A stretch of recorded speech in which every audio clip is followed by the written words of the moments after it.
So this is what comes to mind when I think about why, especially as Black people, but definitely non-Black POC as well, when we talk about the art of self-love, just so you understand, this is where it comes from. And can you show me the doll that looks bad? Okay. And can you give, and why does that look bad? Because it's black. And why do you think that's a nice doll? Because she's white.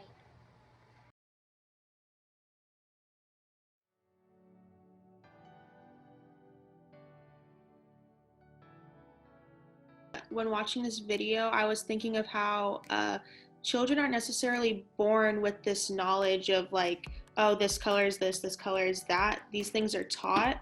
And I think that who do you learn these things from? And that's your parents. You listen to your parents all the time. So I think that like with the white children, like they were like taught like, oh, my skin complexion is this, like I'm smart, like this type of skin color is smart, whereas the Black skin color isn't as smart, or they're not as beautiful. But then also at the same time on the Black side, educating Black people, like young Black children, like you have to work harder than a white child is, yes, a good thing, but then at the same time it puts in this like this idea in their head like, maybe I'm just not good enough. I wrote like a breakup letter of whiteness, and one of those lines like, you really had me thinking I was something special because my skin was lighter and my hair was curly. Like, how did I walk through earth thinking that for the length of time that I did? And again, I grew up in a house that was incredibly pro-Black, but that's what happens. Sometimes those ideas seep in without our permission, and we exude and permeate that. The message that this sends to Black women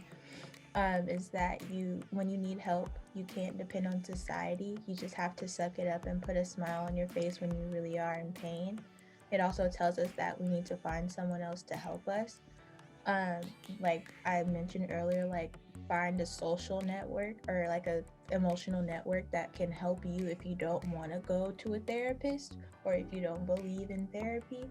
Find something that'll help you make you happy and that will allow you to, I guess, thrive, for a better term. Just find something that can make you you again. I think that as a society, like, we've made it sort of like a habit or a practice of making fun of Black women or putting them down or disrespecting them. They internalize it and then they spread it into the rest of the world too because it's so normalized. I don't know, it's like a natural thing for us to like put Black women down and disrespect them and see them as a thing rather than a human being, something that you can make fun of and just not respect overall.